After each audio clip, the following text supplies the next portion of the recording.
आज का हमारा टॉपिक है एक्यूट डिसएमिनेटेड इंसेफेलोमाइलाइटिस।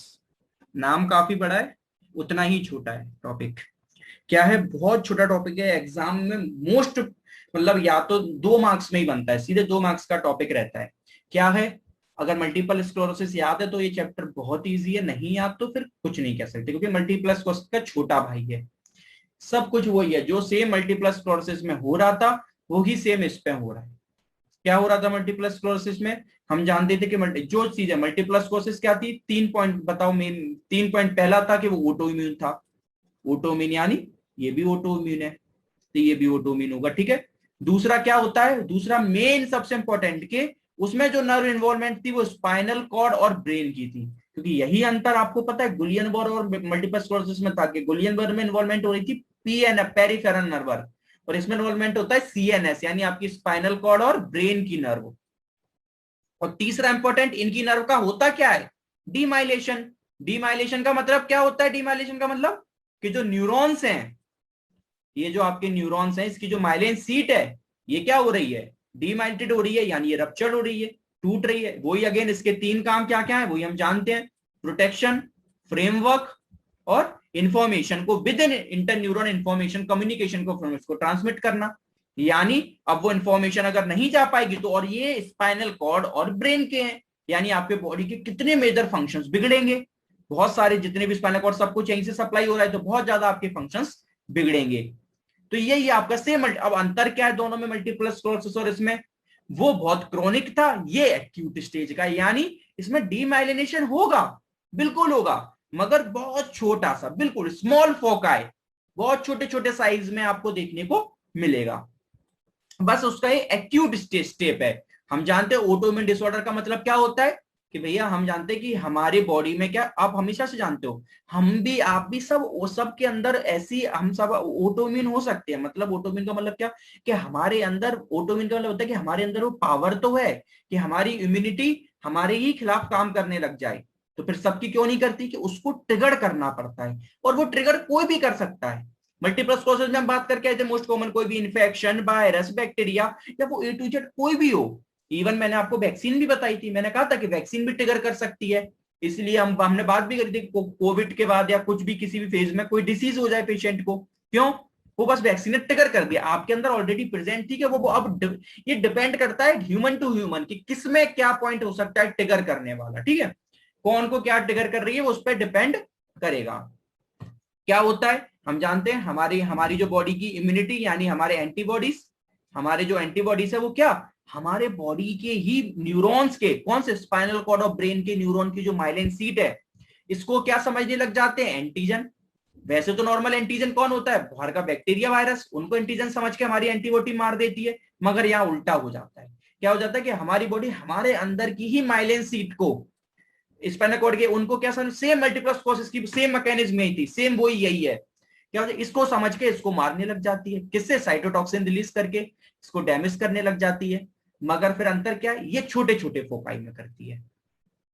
क्या, कि बिल्कुल कोई एकदम इतना ऐसे नहीं कि पूरी एक साथ में लगी, को एक न्यूरॉन्स का बस एक छोटा सा पार्ट, बहुत छोटा। साइज कितना होता है मालूम है, कितने कितने फोकाई, 0.1 से लेके 1 mm, इतना कम साइज, मिलीमीटर, इतने कम साइज में अगर माइले अगर आपकी न्यूरॉन्स की डीमाइलिनेशन हो रहा है तो आप उसे बोलते हैं एक्यूट डिसएमिनेटेड इंसेफेलोमाइलाइटिस, ठीक है। इसी को बस बोला जाता है। अब नाम से क्या पकड़ते हैं, नाम से हमने देखा एक्यूट, हम बात कर चुके, हम तब से बोल रहे हैं एक्यूट कंडीशन है, क्यों क्यों एक्यूट है, क्योंकि साइज बहुत छोटा है। कितना साइज बोल रहे हैं, 0.1 से लेके 1 mm इन डायमीटर, सिर्फ इतना ही फोकाई होनी चाहिए। डिसएमिनेटेड का मतलब क्या होता है, स्प्रेड, ये स्प्रेड कर रही है, क्यों, क्योंकि आपके स्पाइनल कॉर्ड और ब्रेन वो दोनों इन्वॉल्वमेंट में, तो spread, spread through out. Disseminate का मतलब होता है स्प्रेड करना, तो ये स्प्रेडिंग है, बिल्कुल स्प्रेडिंग तो है ही है, धीरे धीरे करके। अगर एक्यूट है वो मैं मान रहे हैं, मगर लेकिन फेल सब जगह जाती है, इसलिए स्पाइनल कॉर्ड और ब्रेन दोनों इन्वॉल्वमेंट में। और इंसेफेलोमाइलाइटिस का मतलब क्या, आइटिस मतलब इन्फ्लामेशन, और हमने बात करा है कि मल्टीप्लस स्क्लेरोसिस, ग्लियन, बस सब में इन्फ्लामेशन होता है। क्यों होता है हम जानते हैं, अगर बॉडी में कोई भी चीज डैमेज होगी तो भले हमारी बॉडी डैमेज कर रही है, वो उसके लिए खराब हो गई है ऑटोमीन है, लेकिन हमारी बॉडी सही काम भी तो करेगी, हमारी बॉडी से सही करेगी। और बॉडी में अगर कुछ भी रिपेयर होना है तो इन्फ्लामेशन तो नहीं, क्योंकि inflammation is a repairing process. तो स्वेलिंग तो आनी है, इसलिए इन्फ्लामेटरी यानी स्वेलिंग वगैरह तो वहां नजर हमें सब आनी है। तो इंसेफेलोमाइटिस यानी क्या, क्योंकि ब्रेन, मैंने बोला ब्रेन इन्वॉल्वमेंट में, तो जो इंसेफेलो क्या यानी ब्रेन टिश्यू, उसमें आपको इन्फ्लामेशन देखने को मिलेगा। सेम वही पंबाइटिस यानी क्या, माइलिन सीड किसकी, स्पाइनल कॉर्ड ऑफ ब्रेन की, तो इसमें आपको इन्फ्लामेशन देखने को मिलेगा। बस यही है जो मैंने आपको ओवरऑल समझाया, क्या कि ADM is an acute immuno mediated demyelinating disorder. Immuno है, हम बात कर चुके हैं, इन विच स्मॉल फोकाई, छोटी छोटी सी फोकाई पे, यानी माइलिन के छोटे छोटे, ऐसा नहीं, कुछ स्मॉल फोकाई, कुछ कुछ पॉइंट पे फोकाई पे कर रहे हैं, with a paravenous distribution are scattered throughout the brain, इसलिए इसको हमने क्या बोला, डिसएमिनेटेड।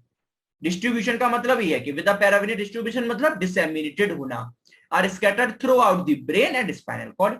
बस जो नाम था वही समझा दिया। लीजन्स का ये मोस्ट इंपोर्टेंट है, साइज याद रखना है कि 0.1 से लेके 1.0 mm से बस इतना ही डायमीटर होना चाहिए। इटियोलॉजी क्या, हम बात कर चुके, कोई भी चीज जो से ट्रिगर कर सकती है, कोई भी बैक्टीरिया, कोई भी वायरस, वो सब आपकी क्या है, आपकी बॉडी के ऑटोइम्यून को ट्रिगर कर सकते हैं, बिल्कुल है ना। तो मैंने बात करी अपर रेस्पिरेटरी हो, जीआईटी इन्फेक्शन हो, है ना, या वायरल कोई भी मीसल, चिकन पॉक्स, कुछ भी आपको, बस वो डिपेंड करता है ह्यूमन टू ह्यूमन, किसी में वैक्सीन, किसी कोई भी आपको ट्रिगर कर सकती है ना।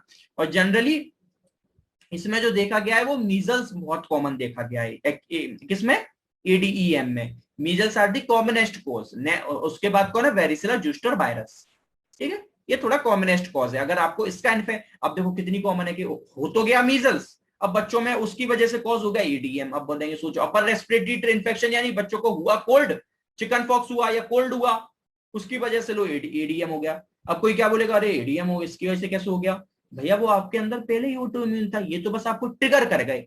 अब वो ह्यूमन टू ह्यूमन पे डिपेंड करता है कि कौन किसको ट्रिगर कर जाए, यानी आपके अंदर ऑलरेडी इतनी पावर थी आपकी इम्यूनिटी में कि वो ऑटो इम्यून कर जाए। तो क्या किस सिम्टम्स क्या आएंगे, ए टू जेड सारे जो मल्टीपल स्क्लेरोसिस में सिम्टम्स लिखते हैं वो सब लिखने हैं, मगर इन एक्यूट स्टेज बस, ठीक है। इसलिए बहुत छोटे छोटे सिम्टम्स जैसे फीवर, हेडेक, नोजिया, वोमिटिंग, ये सब तो बननी है क्योंकि ब्रेन की प्रॉब्लम है। मेनिंजियल सिम्टम्स आते हैं, ये याद रखना है, मेनिंजियल क्योंकि स्पाइनल कॉर्ड और ब्रेन इन्वॉल्वमेंट में हो रही, तो जैसे नेक स्टिफ हो जाएगी, है ना। फोटोफोबिया का मतलब होता है फियर ऑफ लाइट, ये इंपॉर्टेंट है, याद रखना है।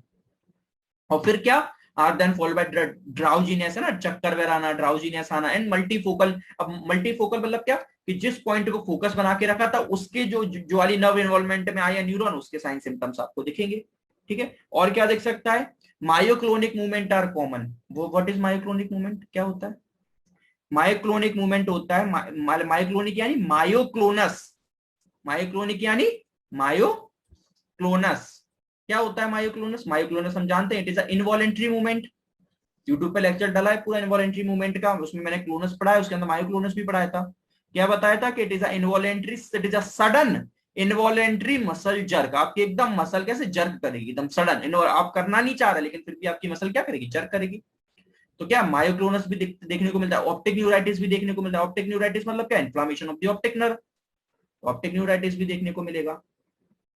ट्रीटमेंट क्या रहेंगे, जो सब में ट्रीटमेंट पड़ गया, स्टेरॉइड्स। स्टेरॉइड्स क्यों बेस्ट ट्रीटमेंट रहते हैं हम बताते हैं, मैंने आपको और फार्मा का जाके देख भी लेना कि ग्लूकोकॉर्टिकॉइड्स यानी स्टेरॉइड्स मैंने पूरा समझाया भी है। क्या स्टेरॉइड्स के दो काम रहते हैं, क्या काम रहते हैं, कि ये बॉडी में इन्फ्लामेशन को तो कम करता है, अच्छी बात है, मगर ये आपकी इम्यूनिटी को भी गिरा देता है।